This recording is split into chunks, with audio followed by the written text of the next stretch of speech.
Oh, this should be interesting. We got all kinds of traffic going by. Ambulances, emergency vehicles. All right, we're in the parking lot again. I know, two in a day. You don't hear nothing from me for months. Only because this is relative. We had the ATG hands-on scope class last week, and it was a great success. We had a bunch of guys there. Everybody brought their scopes in. We had a lot of fun.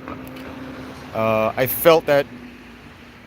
And full disclaimer here: I'm no expert on scoping, on using a oscilloscope. In fact, when it comes to stuff like snap-on scopes, I'm lost because I've never used a snap-on scope. Last week at the ATG class was the first time I've used an first time I used a snap-on scope, just trying to help some of the other guys. And I was like a fish out of water. I've had an Autel scope, and now I got the Pico. So that being said, and I'm not proficient at scoping in general. I'm okay, and I'm not proficient at the Pico. So this is kind of geared for the guys that have taken a hands-on class last week, and anybody that's trying to learn. Relative compression testing is like one of the first things you'll learn how to do, and it helps tremendously, and it's probably the best thing you can learn. So that being said, there's three parts to using an oscilloscope, I feel, right? This is just my thing. One is understanding how to use your scope, right? They're all kind of the same. It's voltage over time, and then there's just the settings, how many channels, how you're going to set up each channel, where the settings are, where they, the user interface thing, right? You need to know how to use your scope. Two is understanding what a scope can do, what it's capable of, and three, how to actually use it for the purpose, right? So that all being said, I got a Pico, I got a 2011 Dodge Nitro. Funny, same truck as mine. Here's mine over there, the one that got flooded.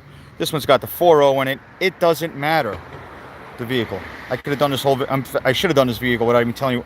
I should have done this video without telling you what kind of vehicle it is, because it doesn't matter. Shop called me in for a cylinder 2 misfire. They said the fuel injector that was in it, they had a fuel injector that was stuck open, pouring fuel. They verified it, they pulled it, they changed the injector, they put plugs, they put coils in it. It's still misfiring on cylinder 2, although it's not dumping fuel. This is my, I guess, my troubleshooting procedure. This is how I go about it, right? I get a misfire. Parts have been launched. I come in. I want to do relative compression. The first thing I do is a clear flood if I can. If I can, I'll pull the fuse for the fuel injectors or the coils or something. Crank this thing over and just listen. Listen for cranking cadence. We should have a nice even flow. In fact, I'm going to do it for you here. This is kind of what I would do. Jump in this thing. It's a Chrysler. We can go foot to the floor. I'm nothing tied up out there. I'm not going to lose anything. We crank. And I don't know if you can hear it, but it actually sounds pretty good. We'll listen for that skipped heartbeat, that which would tell me I have a cylinder with low compression. Cranking cadence. It takes 2 seconds. At that point, I didn't hear anything on this. It's actually sounded pretty good. I actually jumped the gun. I didn't do a relative compression. I grabbed my fuse loop and I started checking current draw. I started current ramping my injectors and my coils. And I didn't see anything. So then I went backwards and I grabbed my amp clamp. And just to show some of the guys, especially the guys that were in the class last week that may have gotten a little bit lost in some of this, lost in the sauce. We can do this with an amp clamp. We can do this with voltage. It doesn't matter. What we're looking for is the fluctuations. Every time that starter goes to push the piston up past top dead center. Oh, look at the puppy dogs. Every time that piston comes up on compression, it's going to cause the starter to pull a little more amperage and drop voltage just a hair. Just for that split second till it overcomes top dead center. Right? So in this case, I hook up my amp clamp. I don't want to get ahead of myself, but I will. Amp clamp around the negative battery cable. I'm doing this with amperage. You can do it with voltage. It's the same pattern, but upside down. Because as amperage goes up, voltage goes down every time the piston comes up on top dead center. Forgetting about my cylinder sync for a second. The first thing I did is throw the amp clamp around here because it's easy. I put it in clear flood mode. This Pico will automatically identify not this clamp. Sorry. If you have the clamp that goes with this Pico, the 22, what the heck is this one? I don't remember. This one identifies the clamp. If it doesn't matter. It's an amp clamp. Here's the best thing about an amp clamp. You're not going to damage the scope by setting the amp clamp wrong. You're not going to voltage, yes. Understanding your component, voltage, you can damage it. Amperage, you can just be wrong. It'll tell you it's overscaled or underscaled, and you fix it. So I set this up. I set my amp clamp up at 200 millivolts. I'm set at I can't put my glasses on. What am I at? 1 millivolt per amp. Okay, I'm set at 600 amps. Yeah, it's a 600 amp clamp, 1 millivolt per amp. I set it at 200 millivolts. What I actually get is a much bigger scale, and then I went and zoomed it in. I'm going too fast. Too bad. I got a lot to do. I crank it over, and I see that one. I pull the cursor down just to give myself a line a guide. Low, low, low. And it's repetitive. It's a 6-cylinder. So if you want to count from the low one, 1, 2, 3, 4, 5, 6, it goes low again. 1, 2, 3, 4, 5, 6 goes low again. I have a low cylinder. Even though I didn't hear it in cranking cadence because it's not a dead cylinder. It didn't go down, drop, come back up. That would be a dead cylinder.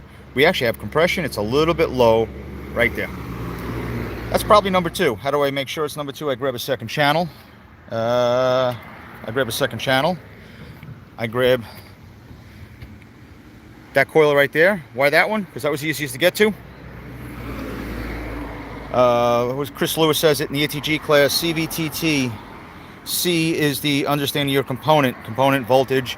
It's just a thing to remember. Know what you're working on. Know how to set your scales.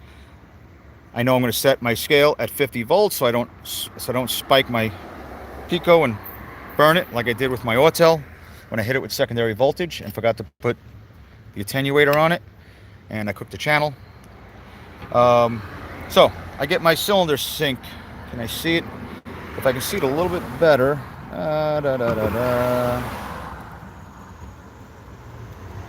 There.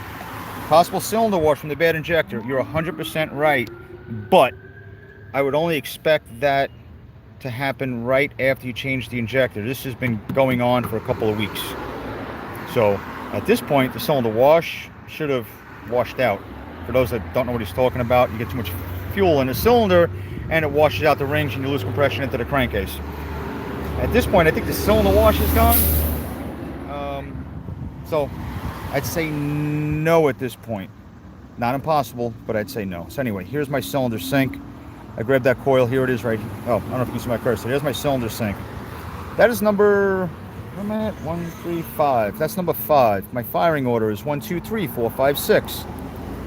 If I can do this one-handed. Let's move that back up just a hair. Good. Okay, so we know this one is number 5, 6, 1, 2. There's my low cylinder. 3, 4, 5, 6, 1, 2. Everybody see the problem here?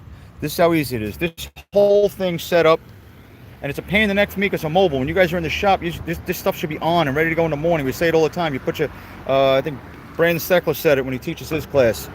Guys complain about, the scope. I got to get my scope out. I got to set everything up. No, you don't. You come in the morning, you put your coffee pot on, you put the air compressor on, you pull the cars out, turn your scope on. If you have a diag cart, get it turned on. If you don't have one, set one up. Just have it on. Me, I'm mobile. I can't. I got to put this stupid thing away every time. But even with that being said, this whole thing takes 8-9 minutes to set up and get this. And that includes trying to look up my firing order and all that other stuff. Just 10, 12 minutes, 15 minutes. And I don't take anything apart. Nothing. There's no. What's the point of all this? We want to be accurate. We want to be fast. We want to be as least intrusive as possible. I haven't taken anything apart here. I've back probed the coil and I threw an amp clamp on here. I pulled one fuse to do a current ramping that I didn't need to do. This thing has a low cylinder.